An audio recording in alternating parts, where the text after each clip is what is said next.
Untamed is going to be untamed. It's going to be a little crazy. I want to talk to my people. I want to talk to my brothers and sisters.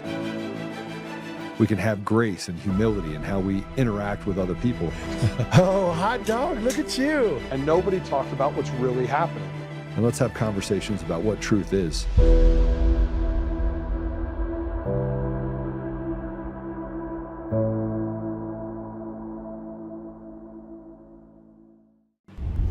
Hey, white people, where y'all going?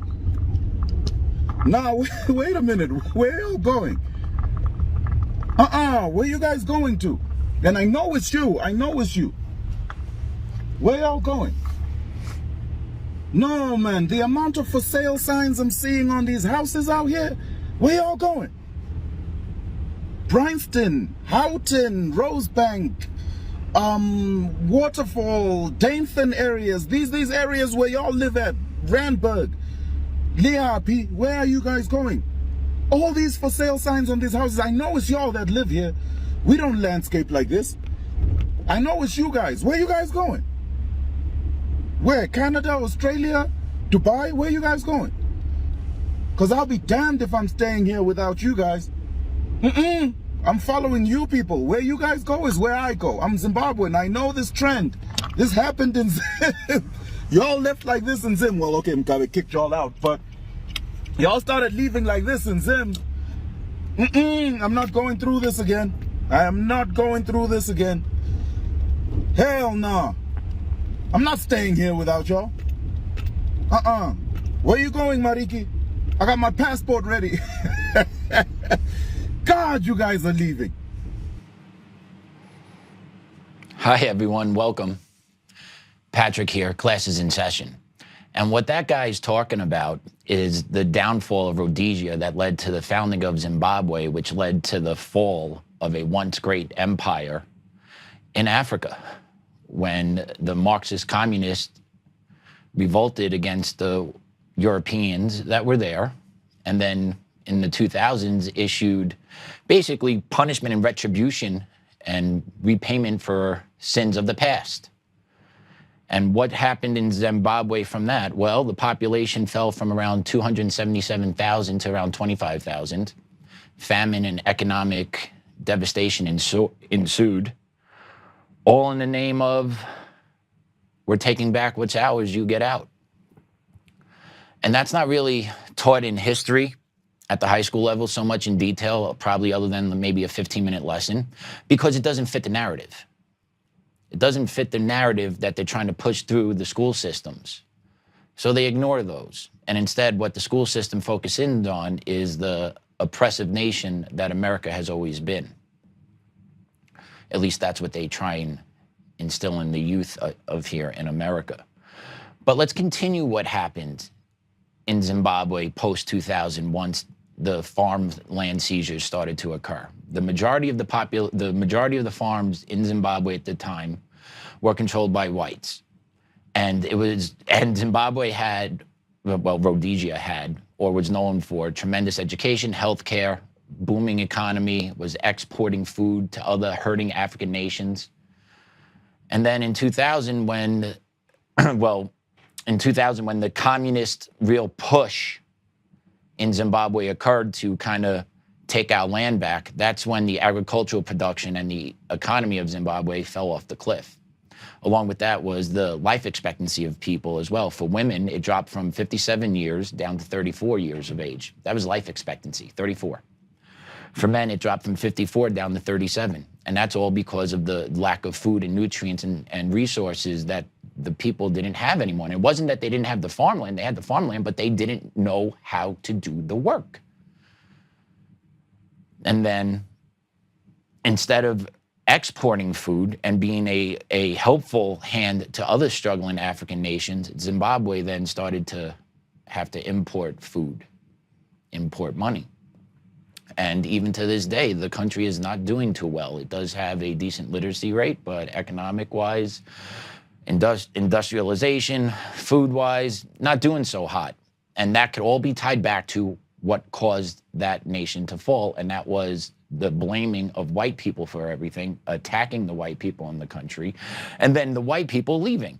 And this dude that's driving around notices houses all up for sale, and he's saying, you know, it's white people. We don't landscape like this. It's wealthy neighborhood. Where y'all going? Where y'all going? I've seen this happen before. He's speaking to the past. He's speaking to the past of when white people start to flee an area, pay attention. He's saying that. Why? Because he lived it. I guess his lived experience doesn't count, though, because that's what the leftists all care about, is lived experience. Well, this guy's talking about his lived experience and what ensued after white people left Zimbabwe in 2000, and yeah. And he's seen that trend happen now in America, and he's like, I don't want to be here for this. I wonder why. Is there any good rational reason as to why he would feel that way? Because according to the left, he should be fine with all this. He should be happy that white people are leaving neighborhoods. But he's not. He's concerned because he understands the social order. He understands that predominantly white neighborhoods are safe and peaceful and productive. He understands that. And he's worried now, seeing all these homes up for sale. Where are the white people going? Because I want to follow them. So yeah, that's all being said out there in the open and raising the alarms and giving the warnings of what's to follow. And now the question is, why are white people leaving? Where are they going? Where are they leaving, right? But why are they leaving? Well, let's be honest here. People like safety, people like order, people like logic. And if those things are not happening in your cities or your counties, people are going to leave if they can. Because people don't want to be surrounded by the lunacy anymore. People are tired of the lunacy. People are fatigued out of all the craziness that's around them in these major blue cities and major metropolitan areas, that they're leaving. And who can blame them? If you don't want all the talk of equity and socialism and social justice and gray hairs and blue hairs and pink hairs and trans kids in schools and boys competing against girls taking state championships away, right? People will leave that. Over and over again. People will choose to leave if they can. Because people don't want to be surrounded by the insanity. And take a look what happened over Chicago over Memorial Day weekend. Let's play cut 2. Video from the evening of Memorial Day shows large crowds of teens taking over 57th Street Beach and streets in Hyde Park. Police said there were several hundred. The rowdy crowd is seen fighting, dancing on top of squad cars, and throwing objects at officers as police tried to clear the area. Chicago police say 53 people were arrested and 9 weapons, including guns, knives, tasers, and bear mace, were recovered. About half of those charged were minors for things like weapons charges, reckless conduct, and failing to disperse. Police are also still searching for the gunman who shot and injured an 18-year-old and 2 19-year-olds just hours after the crowd moved into Hyde Park later that night, just blocks away. It's not funny. It's a trend that's happening everywhere. It's these teen takeovers that lead to arrest, lead to injuries, lead to property destruction, and unfortunately, there's a primary demographics that is associated with all these takeovers. And they're taking place in the same type of areas and neighborhoods. Blue city, blue states. Why? Well, is it because those kids are being taught in the school system with no accountability for actions or behavior, so they take it to the streets? Yeah. 100%. If your kids are going to the public schools, they are learning about restorative justice, social activism. All that stuff has nothing to do with personal responsibility and learning what is right and wrong. And then you combine that with the lack of father figures in the household, you see the end result. And this is what is wanted, actually. Like the forces that be want the chaos in the streets. And then if you live in these areas where it's occurring, right? Chicago's not the only one, but if you're living in these areas where these teen takeovers are happening at malls, parks, hell, just even a regular street, You don't want to be in that. You don't want to be associated with that because lunacy happens when large gatherings like that occur. And if you paid attention, there was 53 arrests made, over 1,000 people. Middle of the day, Memorial Day weekend. You had weapons, guns, knives, tasers, bear mace. Like, who takes that stuff out with them? And if you need to take that stuff out with you, why are you going out? Right? So you're looking to provoke. You're looking to engage. You're looking to create destruction. And that's going on all throughout these teen takeovers. It's not kids hanging out at the park playing hoops. It's not people throwing the ball around. No, they're congregating in thousands, taking over areas. Businesses are losing prospect. Damage is occurring. Businesses are losing revenue, scaring clients off. People don't want to live in that type of environment. And these kids aren't held accountable. They've never been held accountable because the school system refuses to hold kids accountable. Instead, what the school systems do is they brainwash the kids and teach these kids that they're victims of the society, which is absolutely absurd because any kid can succeed if they choose to. I've seen black kids succeed. I've seen Hispanic kids succeed. I've seen Asian kids, white kids. I've seen kids with disabilities succeed. I've seen them all. And you know what the common thread is? Those kids wanted to do good. That's all it comes down to when it's education, the want and desire to succeed. You don't have to be the smartest kid. You just have to want to do well. But in the education field right now, kids aren't being taught that, and kids aren't being taught that at home. They're being taught, what does the school have to do for me? What do you have to do for me? What does society have to do for me? I'm owed stuff. So when you have that type of mentality, you're not really going to apply it to learning anything because you believe it's just earned to you. You deserve it.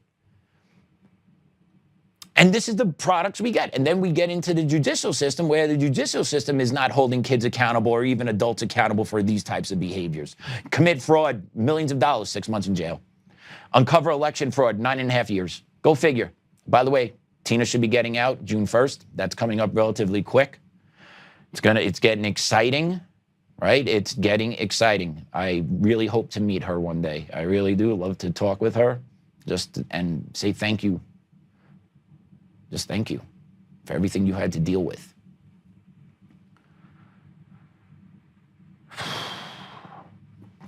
But yeah, the school system is leading these kids on this path with no off-ramp, really. They're not giving these kids a chance of success, right? Like, even look in Texas. Texas has blue pockets in there. Do you see these teen takeovers happening down there? No, they don't. Because their school system actually is still pretty well functional down there.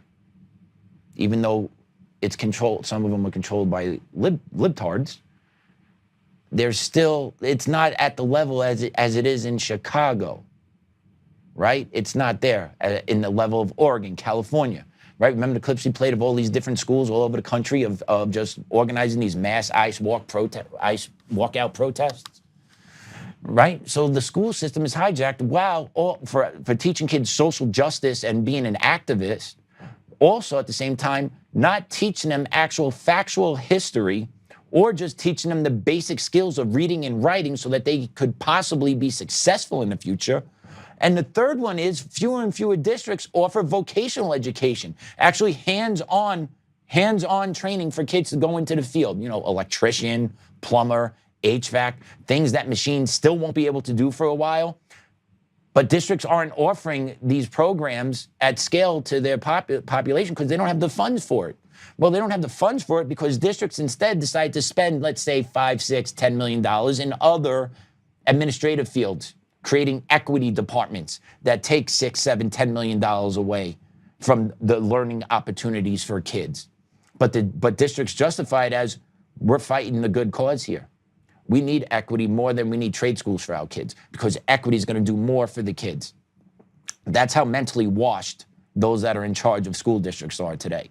And it's a shame that more and more people don't understand exactly how their tax dollars are being wasted and thrown down the toilet by their local school districts if you actually go through their budgets. And then if you really want to do some digging, go through your local school district and see if they have any lawsuits pending. That's always fun. Check your local school districts and see if they have lawsuits pending. and do a little research on the lawsuit. See what legal firms represent them, and then take it a step further. Fill out a Freedom of Information request about how much your school district is paying the law firm to fight these lawsuits that they're involved in. And then you get a grand total of how much your money is being wasted because school districts are not following ethical or legal procedures, and they're getting sued for it. Just ask Cherry Creek. But I want to play this video. Let's play cut 3. And this kind of unpacks a little bit of American history with slavery and kind of intertwines into what we're talking about today, which is the woke mind virus that is destroying America. I prompted AI to make me a list of countries that didn't practice slavery in 1776. And this is what it came up with.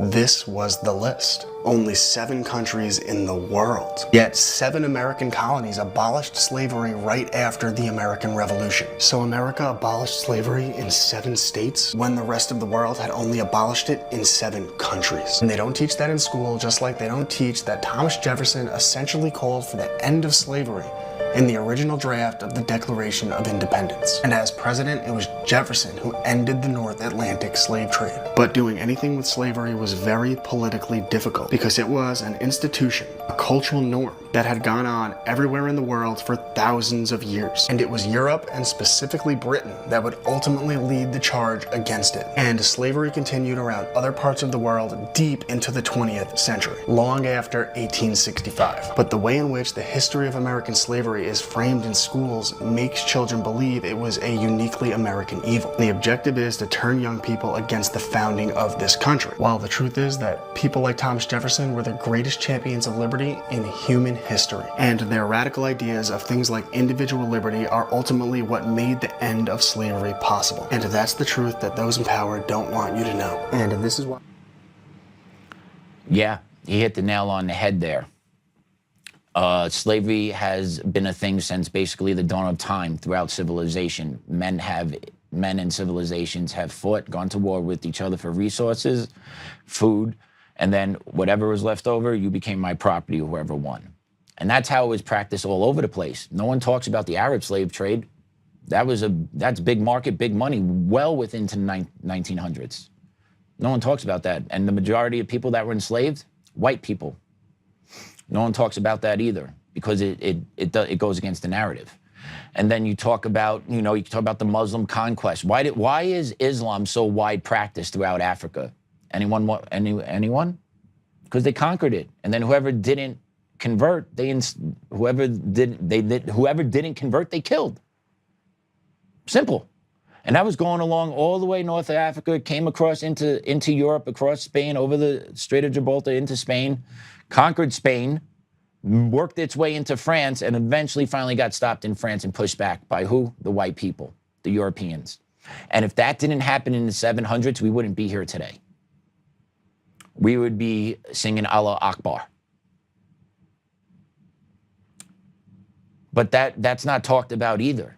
No one talks about, that's kind of taught in history, but the significance of those events are not explained to the kids to the level that it needs to be explained for them to understand what is happening today. And that's being done purposely. Well, purposely by the schools because they're not implementing the curriculum the right way. And secondly, I blame a lot of it on the teachers because the teachers that are in front of them don't actually know the full history of anything, and they don't bother to look past what's in front of them. And I was guilty of that my first couple of years as a teacher as well. Then eventually I started to get more into more of my craft and learning and seeing more history, which allowed me to articulate to the students the holistic view instead of a selected narrative view. But what goes on in American classrooms today is exactly that. It is the narrowing down of that America is this big problem of a racist country that was systemically oppressive and was this master power behind slavery. No. America was a byproduct, slavery was still a byproduct of the American way of life after we gained our independence from England, but we moved quickly to try and undo slavery here in America. As you saw from that video, 7 states immediately outlawed slavery. They were all northern states. And while slavery was still being practiced in the southern part of the United States and predominantly throughout the rest of the world, 7 infant states in America said slavery is not acceptable here, boom. And that started the drawdown in America, which eventually led to the Civil War, which led to hundreds of thousands of white people killing each other to free black people. But yet somehow this country is still systemically oppressive through the eyes of the left. And nothing you could say, nothing you could do, nothing you could talk to them about, no matter how much logic and reasoning you present to them, will ever change their mind, because they are shot. There's no other way to say it. And then you get the anti-American teaching within the school district that then, in the school system, that warps the young children's minds. And then young children say things. Well, we got a graduation here out of Louisville, Kentucky, and I want you guys to hear this 8th grader's speech at his middle school.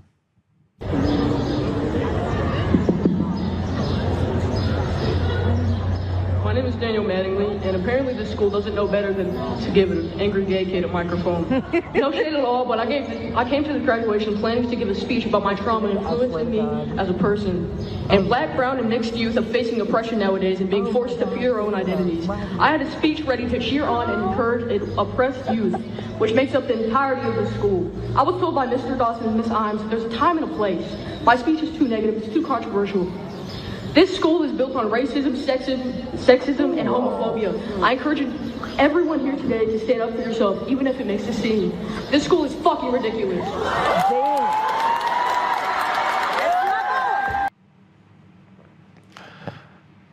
In a red state, pretty sure a blue city, but a red state, and you have an 8th grader that is speaking this way in front of a graduation ceremony, believing it's okay, and then going on to say they don't know any better than to give an angry gay kid a microphone, and that this school is built on racism, sexism, and homophobia. This is what's being programmed into young kids throughout the education system, and it needs to be undone. The amount of damage that's being done to these kids is uncalculable. They are setting these kids up to be an absolute train wreck as they become older. And that's purposely being done. So we need to get involved. We need to get this straightened out. We need to take back the education system at the local level, because that's where it really matters, right? We could say Trump did away with Department of Ed, this, that, and the other thing. But at the end of the day, what really matters is the local level and what you tolerate from your school board. And a lot of the school boards act like a criminal cartel. So it's hard to find information or to get access to where the bodies are hidden. And school districts throughout the country know how to operate this way. That's why a lot of them don't get caught doing things that they're doing. But this kid right here just set that whole graduation ceremony on fire. And then you hear the happy seals, the other 8th graders that have been programmed the same way, clapping for him after he is done. Once again, talking about the oppression of black and brown students. Where? The only oppression that's happening to black and brown students in America is the oppression of the minds that they are getting from their education system. That's the only oppression that's happening to the black and brown kids in the school system. That's it. There's opportunities everywhere. It's what you want to do with those opportunities when they're presented to you. But there is no school in the country where black and brown kids are being systemically oppressed against, held out of classes because they're just being held out because they're black and brown. You know, they have the 90 GPA, but I'm not letting them in. Said no school ever. Said no school ever. So there is no oppression of the black and brown kids academically in the education field, except the lowering of the standards and bar for them from the equity departments in school districts. That could be the oppression that young man's talking about, but I don't think he knows too much and can go that deep into what's really happening in the school system to make that point. I can, and that's exactly what's going on in the school system is that. Black and brown kids are oppressed against because the bar in the public school system has been lowered so low for them. Grading for equity, restorative justice, all these new terminologies and ways of trying to do education was supposed to design and help uplift black and brown kids, but yet look at the data across the board. It's not the case. Graduation rates are up. Literacy rates are down. So how do those intertwine as a school district? How can you say 85 or 87% of your kids are graduating high school, but only 55 can read at grade level? 55% can read at grade level. Shouldn't being able to read and write at grade level be a condition of graduating high school? Not if you're using grading for equity. Any rational person should believe that. Anyone on the street, if you walk up to a random person on the street, hey, if you have a high school diploma, should you know how to read and write? I guarantee majority of people say, duh, yeah, don't they? No, that's not the case anymore. And it's because the bar has been lowered in the school system so low that you might not even need to know the alphabet in order to graduate. And it's all because schools have put a target on social justice, creating this utopian society that they believe is necessary to pay for the sins of the past of this country. And if we don't do that, then nothing matters. Doesn't matter if these kids can read or write or have a future. We have to burn it all down. And that's what they're programming these kids to do. And they're lighting the fuse by not giving them the skills to be successful when they get older. So they're making the perfect storm. They're making the perfect storm. Kids are being taught this country sucks, and there is no chance for advancement here because we're systemically oppressed. That's kind of what they're taught in the school system. Well, let's offer a different perspective here. Let's play cut 5. If you were born in California, especially the major cities like Oakland, Los Angeles, San Francisco, do you understand that you were born around influence? The whole world copies California. From the beauty standards, the lifestyle, the music, the trends, everything. Everybody watches California. So if you were born in environments like that, around that much culture and influence, why are you playing small? Why are you acting like your dreams are impossible when people move across the world every single day trying to touch the same environment that you were naturally born into? That's why I say some are picked for bigger things in life. And once you realize that, you'll stop playing small. So with this knowledge, what are you going to do with your life now? Yeah. Supplement California for the United States, and it's 100% true. We are victims to our own mindset in this country, thinking we can't achieve anything when millions of people from all around the world believe they can come here and achieve. How does that line up? That's being done purposely through the education system to demoralize the youth, to starve them out, excuse me, to break their desire, to break their motivation, to break their entrepreneurial skills, to make them leech on the government for the rest of their lives. Meanwhile, millions of people all around the world that don't have access to what's being taught in the American education system believe they can come here and succeed. So who knows better? Those people that are from all over the world, millions of people from all around the world coming to America, do they know better? Or should our school system know better? The people outside our country know better. The people outside our country know how great this country is, and they want to come here, and they know that they could succeed. They know they'll have freedom and choice and the ability to pursue whatever their passion is. Yet we don't instill that same love for this country that foreigners have. How do you sustain this society if you don't have the love for country for the younger generations coming up through the ranks?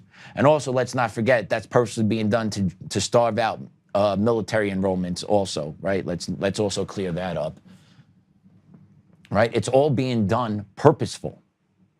But she is making great point. If you're gonna think this way, you're gonna play small. Stop playing small and falling for the trap. But a lot of people are playing small and falling for the trap. They like being lied to and hearing what the government says because you know what? It plays into their inner being too. It plays into what they believe and how they feel. So why not just, oh yeah, I deserve everything. I've been treated horribly. This country is racist against me. Gimme, gimme, gimme, gimme. I don't have to work for anything. That lady right there deserves her own class in a school somewhere to teach the youth. To give the children something to look up to and inspire and to hear the counter argument to. I would love to hear the answer. Why do millions of people come here if they have no chance of succeeding? I have yet to have that question answered, Ron. Like, I don't get it. She's like, why millions of people coming to America? Because they want a chance to touch the sand that you have access to every day. That's hard hitting. The reality of not being able to see the privilege you have of being born in this country and the opportunities you could seize is sad. It's sad that you'll have people that that live in a desert, that live in foreign countries, jungles, poor cities, that aren't oppressed again. They're not oppressed. They may live in poverty, but they're not oppressed. They're not systemically oppressed. They're just poor. They believe they can come to America and succeed. Why, if we're systemically oppressive? I'll tell you why, because you can. You may not be a millionaire, but your standard of living will increase if you work hard, do the right thing, and make sacrifices. But no one wants to hear that chatter anymore. No one wants to hear you got to make sacrifices, you got to work hard, you got to work 40, 50 out. No one wants to hear that. It sucks, it's tiring. But that's the byproduct. And then you say, well, rich people don't have to do it. Well, how did they get rich? What did they do? Right? Some of them inherit, others invent. Right? And that's what our society has allowed for. People with great ideas and great skill to take us further and further and further. Think about it. How far would Elon Musk would have gone if he didn't have the ability to make as much money as he can make with the technology she's advancing, right? People wouldn't do it. People wouldn't do it. Eventually, you're going to plateau, and then eventually, you're going to fall off a cliff.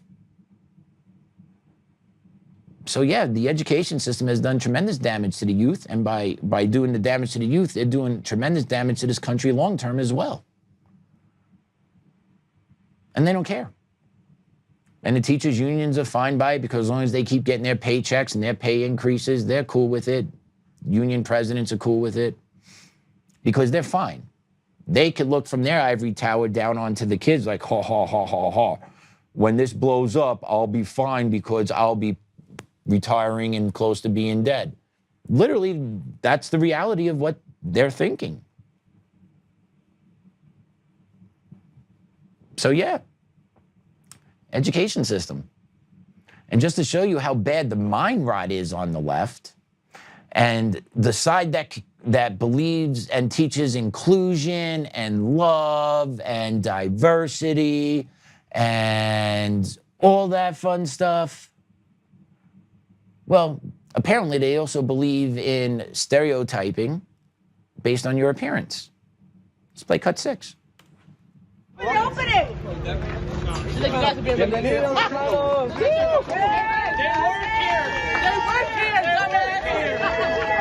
I'm a Trump lover. They work here. That's all Trump lover. That's racist. They just assume. Damn, they just assume that they got racist. That's very racist. So that was at Newark, New Jersey. We're gonna have another clip about what happened there that night. But two brown gentlemen that are walking out of the ICE, they're getting cheered because the leftists out there believe that those guys that are being let go are detainees. Meanwhile, they're ICE agents, but they're cheering on them just based on their looks.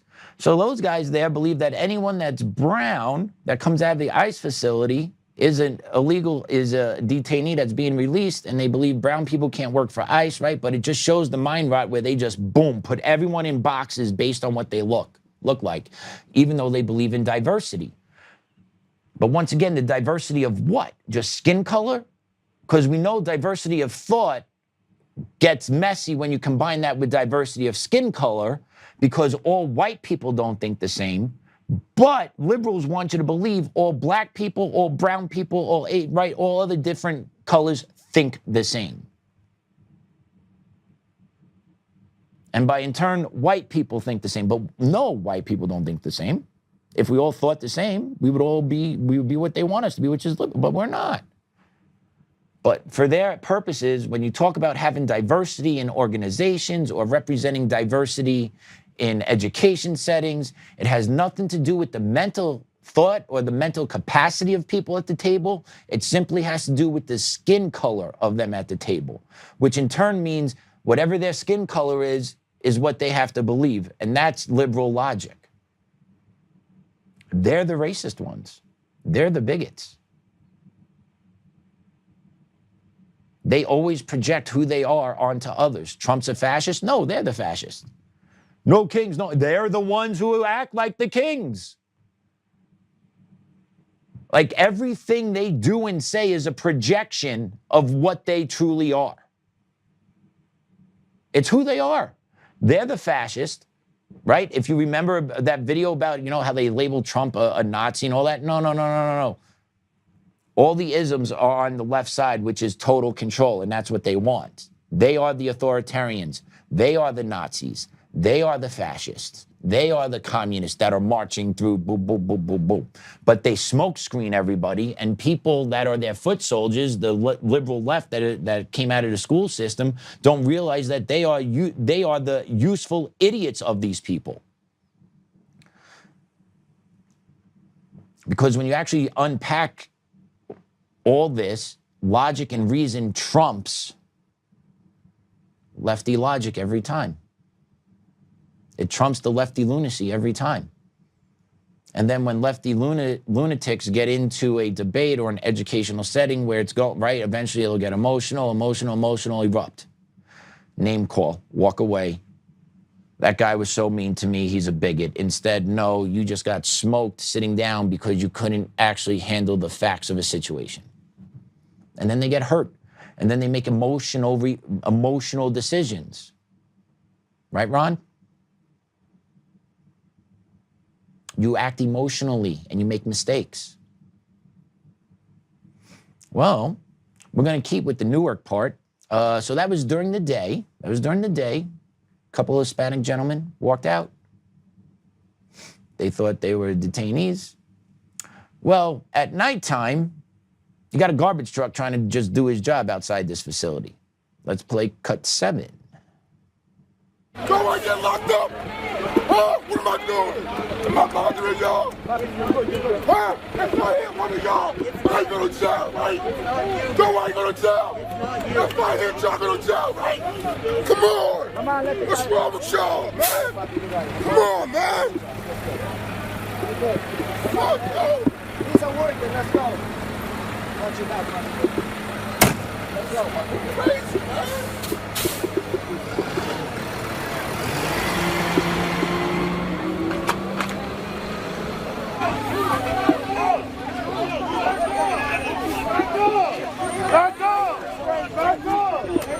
These guys are not the enemies. People are inside fucking. I understand that.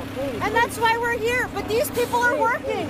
I'm not afraid of anything. What are you afraid of? Do you want to stop ICE? Do you want to stop them? This is not stopping ICE. That's ICE over there. What are you doing? These people are not ICE. Protesting. Come onto other people's lands.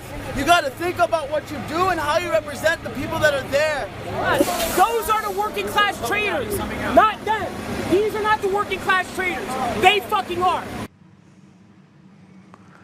So there you go. They formed a blockade in the street. Garbage guy's like, I got to get my job. If I hit you, I go to jail. Get out of my way. And he has a valid point. But these leftists, you know, at the moment didn't seem to care. But eventually, cooler heads prevailed. They got out of the way. And then they just start eating each other because they don't have principles or guidelines of what they're doing out there. And they're not organized to that level, right? Their organizing involves getting a text message. Hey, show up at this spot. You'll get paid $20 an hour. Stay there for 7 hours. That's what they get told to do. Right? That's what they get told to do. There's no actual organization down there at those levels. And then you hear them, oh, they're the enemy. No, they're the enemy. No, they're the enemy. No, they're the enemy. Nope, your guys are the enemy. Right? And all this is happening because they want to protest ICE and ICE enforcement. There was an inmate that died at that facility. The story is that they fell down a flight of stairs. There's outrage that didn't happen. No full story yet. But this is what happens. And I really feel like we're building towards something happening for kind of like a 2020 summer of love type in 2026. I just feel it's building, tensions are mounting, weather's gonna be nice. I could see something like that happening where we'll get a nice little summer of love dosage over an event happening. that then sparks massive outrage and protest, because we're kind of due for one, right? It's just kind of how it works. We're kind of due for one. But these ICE people, they're protesting ICE and the treatment of criminal illegal aliens who are being deported, right? They are preventing and trying to hinder ICE agents from deporting criminal illegal aliens. Once again, why? Why do criminal illegal aliens want to come here to be oppressed again? I don't understand, because they're not oppressed against. What happens a lot of the times with criminal illegal aliens is they actually offend American citizens, and in a lot of cases have killed American citizens. No one wants to talk about that. No one wants to highlight, to pay respect to these families that have lost their members to illegal aliens. And one just happened last week in Oklahoma. Let's check this story out. This was a murder. This was an intentional act. Michael Rosario Cruz is facing 10 charges, including 4 for second-degree murder, 2 DUIs, 2 for firearms, along with transporting an open container and wrong way on a one-way road. This defendant in this case made the decision, intentional decision, to go and drink at a local bar, restaurant, then get on the interstate, so impaired that he got on going the wrong direction. The department says they believe Cruz got on the highway at I-40 in Meridian. We received calls right around the Meridian, MacArthur area of a wrong way driver. Troopers immediately responded and were just seconds behind him whenever the collision happened. OHP says a pistol was in the truck along with beer cans. Commissioner Tim Tipton also addressed Cruz's legal status. The defendant in this case is not a legal citizen of the United States.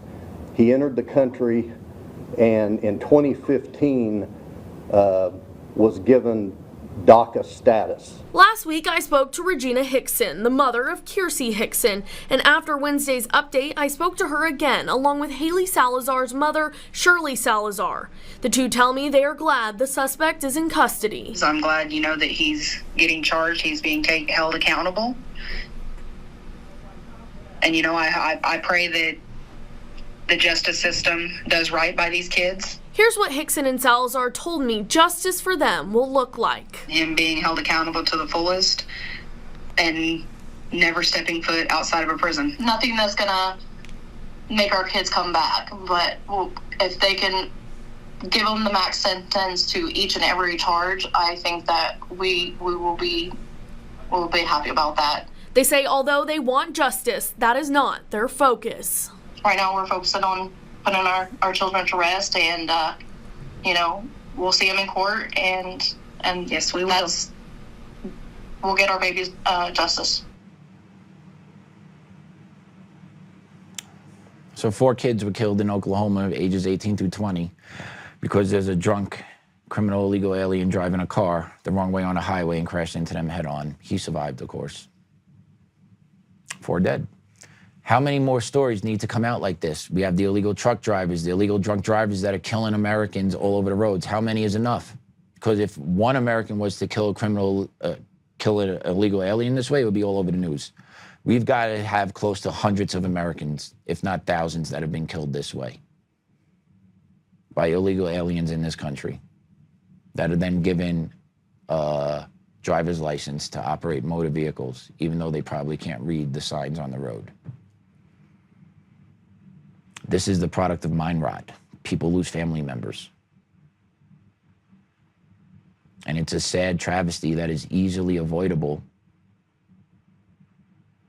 if you controlled your borders. But we had 4 years of no control over the borders because that was the plan. The plan was to unleash mass chaos amongst the American people. And they succeeded for the most part. And in the chat, people were talking about mass deportations. Those things have been off the table since Minnesota. Like, they haven't gone into the cities the way they were since Minnesota. And now the deal behind the scenes is that blue cities and states, for the most part, are cooperating through the law enforcement channels, so that a lot of criminal illegal aliens are being picked up at the prisons and then shipped out. Hush, hush, no cameras, no, right? So like it was kind of deal. So like if you're not committing crimes as an illegal alien, you're gonna get by just fine, basically. As long as you're not in the wrong place at the wrong time, you're gonna get by just fine. And I got that from one of my friends that has been doing work for Border Patrol. So yeah, that's the reality. That's the truth. You could say we got betrayed, this, that, and the other thing. Yeah, yeah, maybe. It's sad. It's sad because you let 20 million in, but you only get 5-6 million out. You still get overrun by 16 million. That's a lot. But just be prepared, be ready, take care of your family. I honestly don't depend on government to help us. I don't depend on it. I don't expect it. I'll be pleasantly surprised if and when they do. But I'm kind of just taking care of my own, coming to work every day, taking care of my family, doing my job, plugging in when Joe asked me to plug in. He's in Florida. He's doing fine, everyone, just so you know. Sorry I didn't mention that at the beginning of the show, jumped right into it. But Joe's doing well. Maybe he'll call in. I don't know. I have no idea. But he is doing fine. And yeah, just that's what I focus in on now. Fight my battles when I can, fight my legal battle every day, come here to work, raise my boy, take care of my house with my wife, and prepare. Not like a prepper, but you know, get ready, have extra food. That's kind of where I'm at right now. We'll see how much more I need to progress in that thought process. But that's kind of where I am now. And yeah. So we'll take a quick break, and when we come back, we're gonna have a little fun. We're gonna do a little update from my 10th Circuit May 12th oral argument hearings between myself and Cherry Creek. Stay tuned.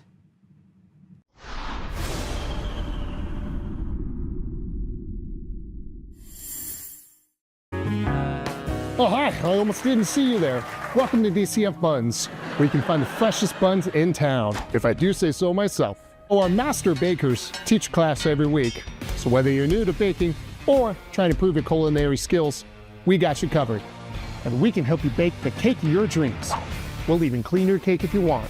And if you don't want to bake anything yourself, we have loads of fresh buns available in a variety of shapes and sizes. Check us out at dcfbuns.com to learn more. DCF Buns, we keep the buns hot and the deals hotter. Buns. In every thread, in every stitch, Honor-Bound USA weaves the fabric of the American spirit. It's not just apparel, it's a testament to God, family, and country.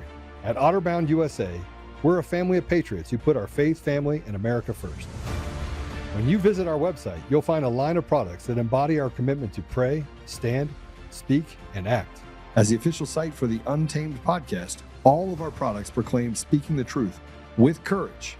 We also have the powerful documentary from Professor David Clements, Let My People Go. Identify yourself as one of the few who are willing to stand for what they believe in. Join the Honor-Bound USA family today. Wear it as a badge of honor, commitment to the values that shape us, and a pledge to the bright future we will build together. Because when you're honor-bound, you're not just wearing a brand, you're embodying a lifestyle.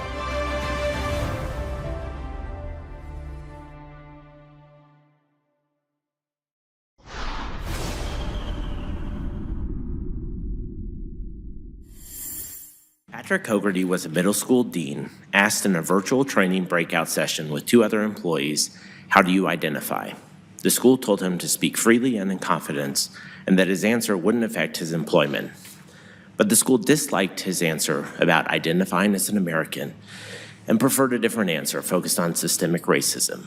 So it invented a budget pretext and fired him. Here, Hogarty's answer to "How do you identify?" does not convey an official school message and is outside his job duties. But is it compelled speech? I mean, did they tell him he had to say something and he refused to say it? So, Your Honor, the difference between this and your ordinary compelled speech case is that it's retaliation after the fact. So Your Honor is exactly right that they didn't say in the training, here is what you must say. They just said, how do you identify? And then later they said, we're firing you because you didn't say, talk about systemic racism. You didn't acknowledge what people of color go through. So I think that is the equivalent of a, of an ordinary compelled speech claim, because the school had a message it wanted him to say, and because he didn't say it, it fired him.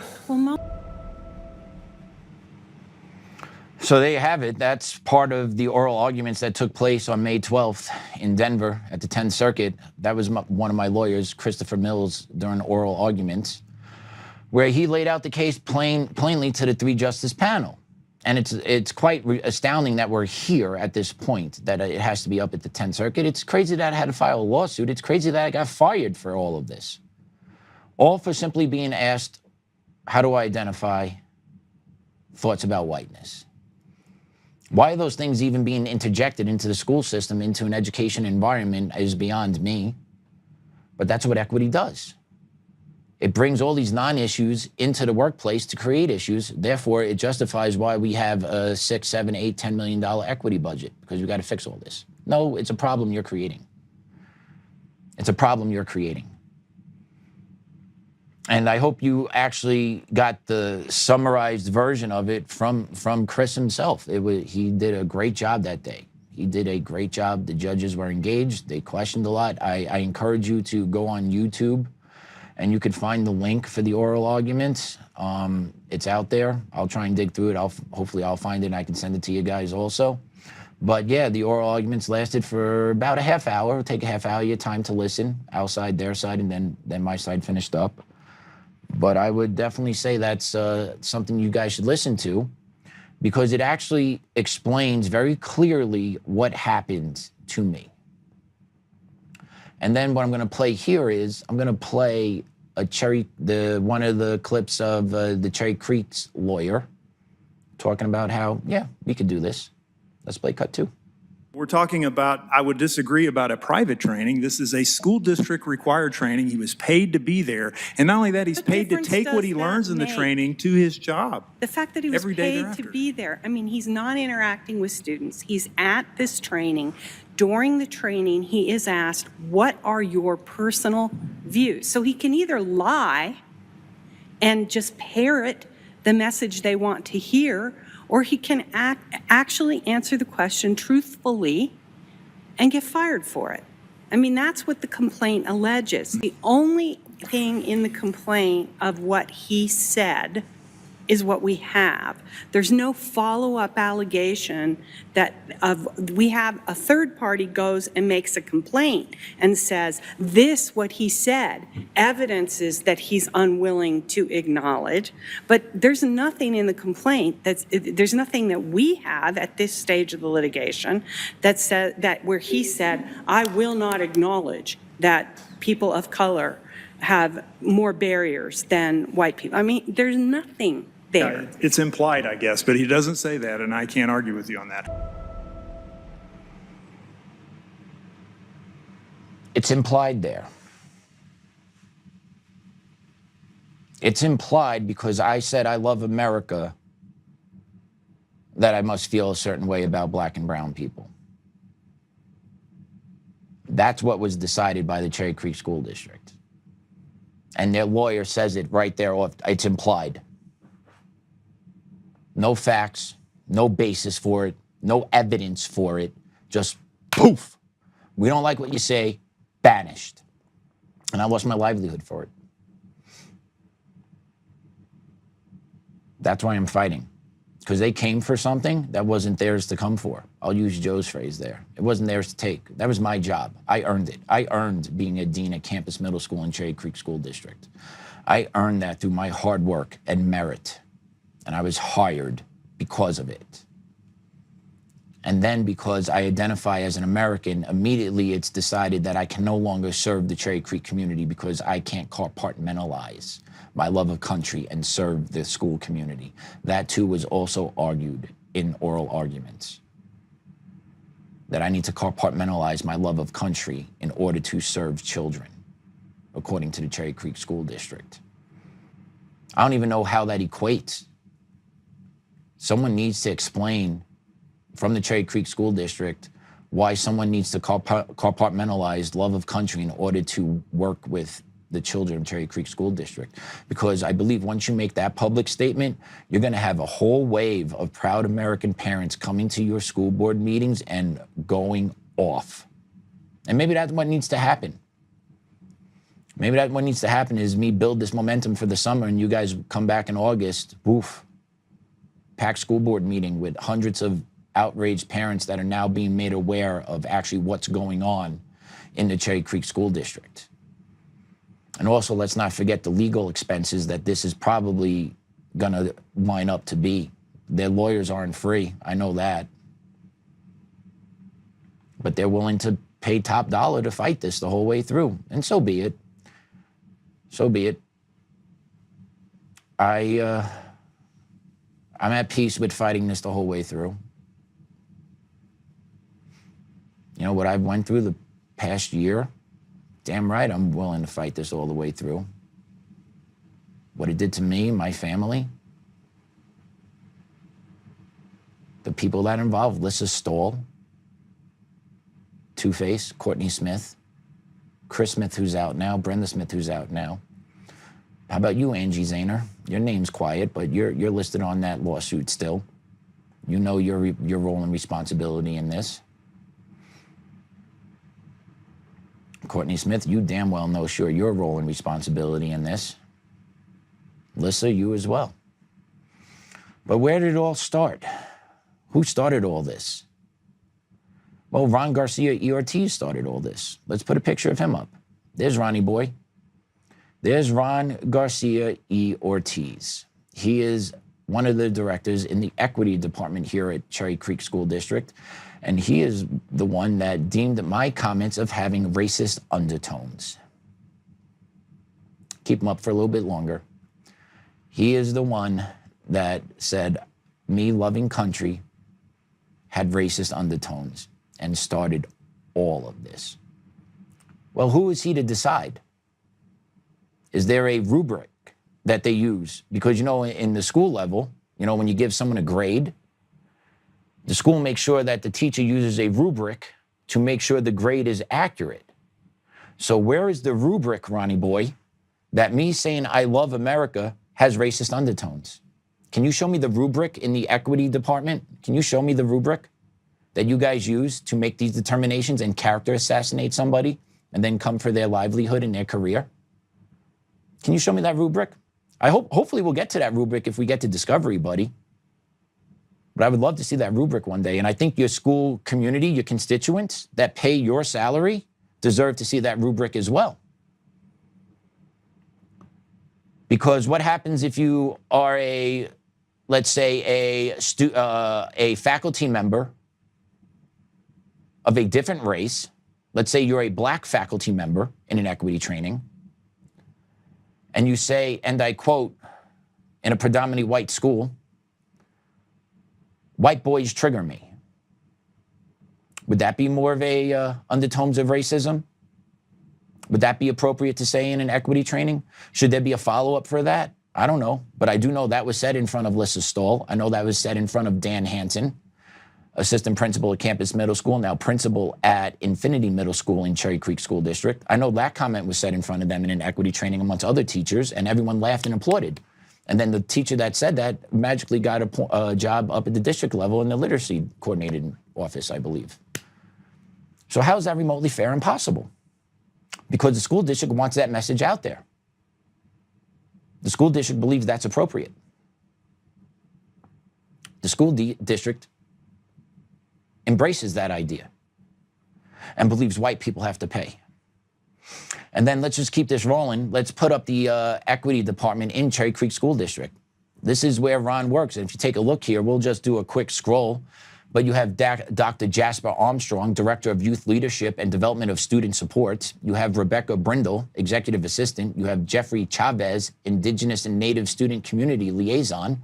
You got Ronnie Garcia E. Ortiz, Executive Director, big title, six-figure salary, probably $150,000, I'd say. Tanya Harris, Executive Assistant. Dr. Aspen Lopez, Director. Omar Montgomery, Director of Community Engagement. He's now listed in the lawsuit. Angelina Nickinsell, whoever, administrative assistant. Matthew Pedregon, partner. Yeah, okay. Dr.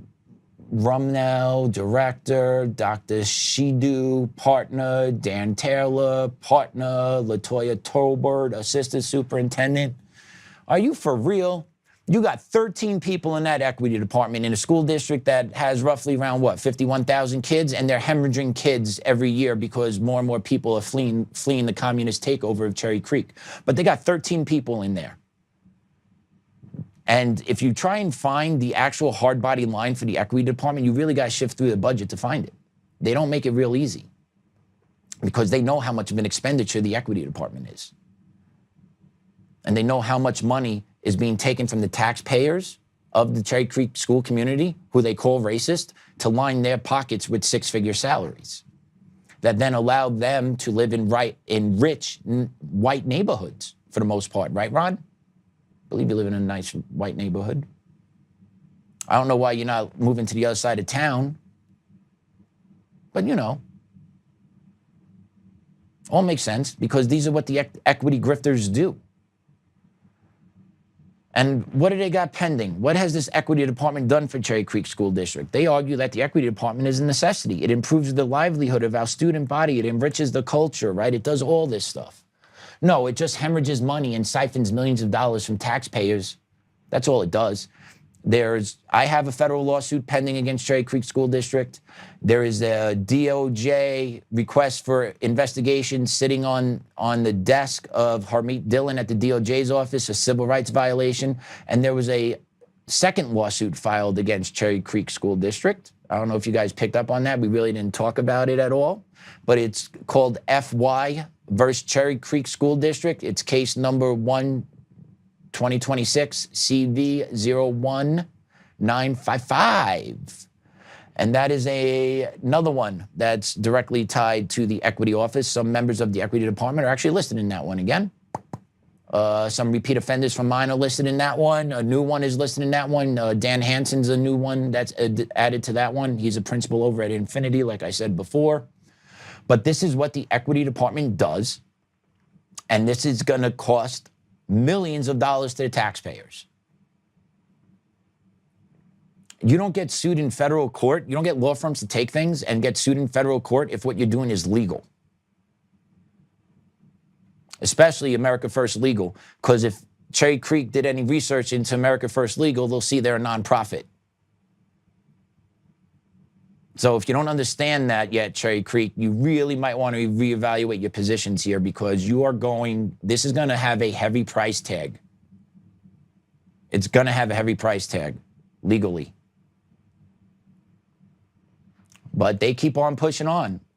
And, you know, I see that, I believe it's the Denver Gazette that's been doing some work on Creek. But once again, local media does not touch the civil rights violation and the discrimination of discrimination of kids based on race and discrimination of staff and viewpoint discrimination. They don't touch those. They do not touch those. They'll report on Brenda Smith all day. The new report that came out about how they abused the system, Chris Smith, they'll touch that. They won't touch any of this. They will not touch any of this. And it's a shame because the community deserves real media reporting on these cases and holding the school community to the fire. And nobody in the local Denver community is picking up these stories. Not one. So, yeah. So the district argued also, right, I told you this, that I had to compartmentalize my love of country in order to serve kids. Well, we got some pictures here that get sent to me. So now being I have a new job, I have a new platform, I have people that are interested in what I'm doing and are looking to share information. And I get some from time to time. I got files that I'm building for exposure 100%. This is my job now. I give voice to the voiceless. That's my job. And I'm happy to do it because it needs to be done. Because I was looking for a voice and I couldn't find one for a long time. But people need a voice, and I'll be their voice. If you want to expose the school corruption, just keep shooting me in emails, patrick@untamednation.com. Shoot me emails. If you wanted to show me things about Creek, just let me know. But this is how I got some of these pictures up. So I was asked, I was told I couldn't compartmentalize. It was inferred I couldn't compartmentalize my love of country in order to basically do my job as a dean of students. So I had to get fired. Well, we got some Facebook posts from Ron Garcia E. Ortiz that he has up. And I want to just walk through some of these so you can see what the executive director of equity has on his Facebook page. And then I want people to try and fathom and understand how this is acceptable, but me just saying I love America isn't. Let's put up C5. So if you take a look there, that's Ron Garcia Ortiz. That's a post from 2025, I believe. I got to get this up on my screen here, but there you go. Viva la raza. Viva Mexico. Once again, I don't have a problem with that. You want to celebrate that? That's fine, well, and good. But in the same token, how can you say what I say has racist undertones? So by same lefty logic lunacy, isn't this having racist undertones? Shouldn't white kids feel threatened by this? If you're in charge of an administrative office in a school district? Because if I can't call part of, how can you? Are you superhuman? Once again, where's the rubric that decides what's what here? Because I don't understand. Where's the rubric that decides what? And that's from September 16, 2025. Let's go to the next one. Let's go to C6. There we go again, Viva la Raza. And he's doing something more specifically with this one. Notice the Super Bowl ad, right? The decisive nature of having Bad Bunny perform, right? The sentiment that was building around this performance. He's out there loving it and stoking the flames of the divide in the name of empowerment. But once again, shouldn't this make people of the community feel a certain way? How can you trust him to do what's right by a kid of a different race? I'm asking that because that's what was applied to me for loving this country, the country that brings everybody in, compared to just singling out, I love, long live Mexico. Long live the Mexican culture. Where's the parallels here? Which, is there any? I don't know. I know I lost my job. I got blackballed from education for it. But this stuff is completely acceptable. Okay, let's keep it rolling then. Oh, no kings. You wouldn't know. Way, Ron. You're a no kings guy. Who would have thought? Who would have thought? But there you go, October 18, 2025. No kings, boom. Right? Meanwhile, he acts as the authoritarian dictator that knows what's in everyone's heart, can label speech, can character assassinate someone, and ultimately pressure to get the district to fire somebody. But no kings. The hypocrisy on the left is astounding. And notice I have the blacked out mark next to his name. He had pictures of his kids. It wasn't their faces, but I'm keeping them off. But Ronnie Boy, is this appropriate? What political side are you showing that you align with? And then if people disagree with your political side, should they be fearful on how you're going to treat their kids? Should you be having a job in a school district where you oversee a budget and 12 other employees or 11 other employees? I know there's a hierarchy there. You're higher up there. You're number 2 or 3 in that office. Yeah, buddy. Yeah, buddy, no kings, no kings. But yet they walk around and wield the gavel like nobody's business, getting you out of the way if you dare question the narrative. And I didn't even question the narrative. I said, I love this country, think it was the greatest country ever founded. So I don't understand how that's a threat to him. Oh, I do. I do. I do. Because you can't have someone love this country and then interact with kids. But you could say, long live the Mexican culture and be in charge of everything and everything is all well and good. Yeah, okay. But he has a couple more up there. We're not done with Ron just yet. There's a couple more posts so you guys get a good picture of it. There you go. Here's President Trump when asked to condemn white supremacists during the debate. Right, and there's Ron from February 6th. Believe him, blatant racism is the pattern as far as you can go back. I wonder how many Proud Boys were standing by for their ICE duty. So, racist undertone, anybody? Can anyone pick up on possibly how he's feeling towards ICE agents? What happens if you work for ICE and you have kids in the Cherry Creek School District? Should you feel safe having this man in charge of anything? These are just questions I'm asking. I'm not saying he should, I'm just asking. Because if you're applying the logic they applied to me, to him, how? Because you can't. It's all double standards by their side. Because they want this type of mentality in their leadership, in charge of their school buildings, in front of our kids every day. They want this mentality in there. Because they believe anyone that thinks differently is a threat. Meanwhile, it's entirely the other way around. They are the threat to the well-being of our society. They are the ones that attack verbally, and then they'll go after you financially. I lost my job, 17 years in education, great reviews, never had real issues, gone. No chance of recourse either, because the HR, Courtney Smith was in on it. Head of legal at Cherry Creek, Sonia McKenzie, in on it. Okay? It's a criminal cartel there. And I'm going to be exposing them a little bit here, a little bit there, a little bit here, a little bit there. You have no idea the ammunition I have.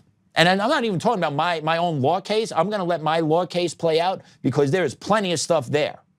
I'll let that play out whenever we can do things with the public through the court system. Fine, so be it. I have other people giving me stuff, Cherry Creek. And you're not going to know when it's coming, but these things will be coming out selectively as we progress through the summer into next school year. Because it needs to be said. You need to own this, or at least be exposed for who you are, and let the school district, let the school community make the decisions on who they want in charge. And here's the other thing. The school board is complicit in all this because they could stop this at any time and they choose not to. They could easily go to their legal counsel and say, we're done here, get this fixed, but they don't. Why? Because they promote the same ideology, right? So you have to get the members of the school board out. Since this happened to me, there's been 2 new members on the school board. There's been 2, and one of them's already been kicked out because he used racist language. And I'm going to go talk to the people he talked to, Cherry Creek. I know where he hangs out. So I'm going to go talk to the people that talked to him, and I can't wait to report back on that. But yeah, I know where he hangs out. I know kind of what was said, but I'm going to go to the horse's mouth before I go any further. And I'm going to report back, and we're going to hear what Mr. Bates said. Because they won't publish that. They won't publish that public statement. Oh, of course not. No. Bad for business. Bad for business. Right? And then here's one last picture off of Ron's Facebook that got sent to me. And here he is taking a kneeling in front of this monument. And let's read, I'm going to read this monument to you if you can't see it on the screen. Make a career of humanity. Commit yourself to the noble struggle for equal rights. You will make a greater person of yourself, a greater nation of your country, and a finer world to live in. This dude is brainwashed because he believes I don't have civil rights. School districts believe teachers, at least Cherry Creek believes teachers don't have civil rights at work, and that anything that comes out of your mouth at work, I could fire you for. And then this guy could post whatever he wants on his Facebook page, and he thinks that's completely fine. And the district knows he posts this. They see this. Community members see this. But this is all well and good. But simply being asked, how do I identify in an equity training, and I say I'm an American that loves this country, you, sir, fired. All right. Well, here I am now, a year, 2 years now removed. And I have a platform, and I have a boss that trusts me to handle business on a show, so I'm going to use that. And by the way, all this happened because of Cherry Creek. They caused all this. That's the other part of it. I didn't leave education. I wasn't willing. I didn't want to leave education. I liked my job. I know I had to deal with a lot of stuff in there, but I liked my job. I honestly liked my time off. I liked the flexibility to see my kid and raise my kid. They took all that from me. So now I'm going to take what needs to be taken back. And that's going to come through exposure. And they're going to feel it. Because the dirt that they have done is out of control. And I just know a little, I'm just speaking about what I know in just one building. They have other buildings where other people are contacting me from. So it'll be fun. And once again, if you want to contact me, of course, I will always keep you anonymous. No one will know who you are. We can have a phone call. We can have a meetup. We can do whatever. I'm down to help. I'm down to air the dirty laundry because I'm tired of how this district operates. And the fact is, they didn't see this coming. They didn't see someone that would figure out a way to develop a platform or get on a platform. I didn't develop it. Sorry, I'm not taking credit, Joe. I didn't develop this. Just let you know, I did not develop this. But I was able to join onto this platform that I am so appreciative of. And I'm going to do good for it. And I'm going to do good by it because it needs to be done. Giving a voice to the voiceless. And that's what I'm going to do. So if you're a parent, teacher, student in the area and you got some things you want to get off your chest and we have documentation that we could use to support it, let's do it. Well, it'll be fun. But yeah, this is my new job now. Amazing. And you see that? You see that? I found a way. In America, you can find a way. You just gotta be willing to pay the price. You gotta put the time in. You gotta put the effort in. I didn't know anything I was doing when I got hired here.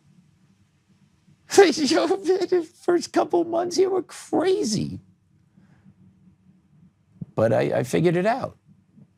And that's what you gotta do. And that's what you can do. Anyone can do it. Black, brown, white, boy, girl, anyone can do it because we're all individuals. We all have a chance. We all can wake up every day and decide what we want to do and how we want to do it and what type of person we want to be. We're not locked into a box. But what the left is trying to do through this mind rot is to lock us into these boxes where we think we're helpless, where we can improve our lives. And we can, and all people can. You just have to be willing to go forward with it. No one's going to hand you anything. And that's how they get people hooked, is the promise, I'm going to give you this, I promise I'm going to give you that. They never will. They're just going to use, and then they'll throw you away when they're done with you. Because that's what the left has historically done, no matter where they've infiltrated. That's what they do. And once again, that part of communism is not taught in our schools either. Like, that's not taught either, because it unmasks the whole thing. If you actually like break it down in the different countries that this has happened in and what has happened after they've taken over, like, yeah. So yeah, here we are. I want to thank you guys for joining me today. I thought that was a fun show. I enjoyed it. I appreciate the supports in the chat. Thanks, Susan. I have no choice but to give them hell, Susan. When someone comes for your livelihood, someone comes for your family's well-being, what are you going to do? You're going to pack up and run? Some people will. I won't. I'm not built that way. I was never built that way. My upbringing was a tough one. I was poor, grew up on welfare, had to do without, didn't really have a dad around, right? I had a struggle, but that upbringing made me a tough son of a bitch I am today. And I'm not freaking going anywhere. And I know Creek's gonna play dirty. They're gonna wanna dig shit up and go looking. Go ahead. At the end of the day, you acted unethically and you got caught. And now you had to own it in front of the 10th Circuit. And now I'm waiting, and we're waiting. Hopefully the 10th Circuit will have a honest and fair response. And then we proceed to court where I could sue all of you, because that's what deserves to happen. And you shouldn't deserve qualified immunity. Lissa, Ron, Courtney, none of you deserve qualified immunity because you all knew you were trampling on my civil rights when you fired me. That's why you had the pretext of lying to me about the budgetary cut. So you don't deserve qualified immunity. I really hope the judges see that. You guys need to be made an example of. You don't deserve qualified immunity. You weren't acting in better good. You conspired to take away my civil rights and my job because I love this country. You don't deserve qualified immunity. I quite frankly don't know how you guys sleep at night. Maybe you do. Maybe you're vampires. I have no idea what the hell you guys are. But I know you're not humans. And what's ever done is going to be exposed. And if you want to try and character assassinate me even more, go ahead. It's going to be hard to do because I got a laundry list of hundreds of people that will come out of the woodwork to support me in the work I did. From all communities, from back in New York, from out here. I got them all because my character always spoke how I did my job. Was I perfect? No. Did I make mistakes? Sure. But was I intentionally mean, rude, or racist to kids? Never. You're never going to find that. But you're going to play dirty, and I'm ready for it. Just be ready to ante up when you need to. Because if it's going to go this way, yeah, I'm not backing down, and I'm going to give you hell. And if you haven't paid attention, I got a war chest of ammunition as evidence of your behavior. You admitted it in court now, finally. You also admitted it in the paperwork, but, you know, we had activist judges that were just off the walls. This 10th Circuit seemed to be a little bit more reasonable, which I appreciate. But I'm waiting for the ruling. I'm not putting the cart before the horse. I'm pleased with how the arguments went. I'm hopeful. But, you know, we'll see how it goes.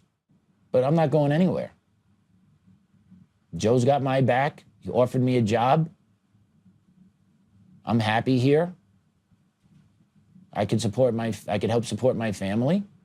My wife's happy. I'm doing something I enjoy, and I believe I'm making a difference, and still doing some education here.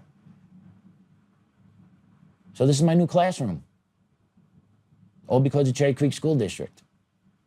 And it's funny, I'm not that far from you guys either. Not that far from you. So yeah, it's amazing how the things work out. It's amazing how I got connected here. It's just amazing how things worked out. It really is. And with that, I'm going to pray us out. In the name of the Father, the Son, and the Holy Spirit, amen. Dear Lord, thank you for the opportunity to sit today and provide some knowledge and some entertainment to our audience and the message. Dear Lord, thank you for a beautiful day. Thank you for a loving family. Thank you for a supportive network. Thank you for America First Legal in this legal fight that I'm pursuing to rectify the wrong and to send a message throughout the country to school districts that you cannot fire a teacher and you cannot entrap a teacher by inviting them to speak freely and then firing them for the answer you don't like. So, Lord, I appreciate all of the opportunities you have given me. And I know from those opportunities, there's a lot of dark times over the past year. I visited a lot of dark places. My wife and kids saw the dark side of me, but they stayed with me, showed me patience, showed me love. And I thank you for that, Lord. They choose to love me every day. I thank you.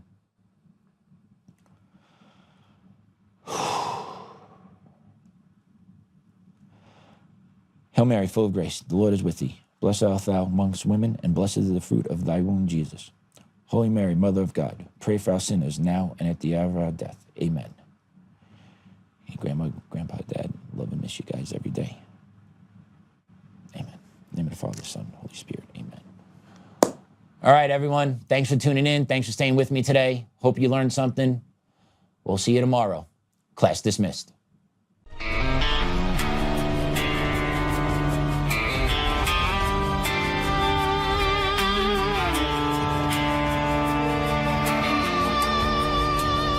Rise up untamed in the heart of the fight where the wild ones roam. Joe Oltmann's calling, bringing truth back home. From conservative daily to this untamed fire, we shatter the silence, lifting spirits higher. No chains can hold us, no lies can prevail. Authentic and fearless on this rugged trail. Patriots gather under stars and stripes. Untamed nation, igniting the night. Untamed nation, let the truth roll out in this land of the free. Standing proud from sea to shining sea, we won't back down. Catch the fire, wear the crown. Untamed nation, it's our battle song, motivating hearts where the brave belong. Yeah, untamed and wild, forever strong. Play it again all night long.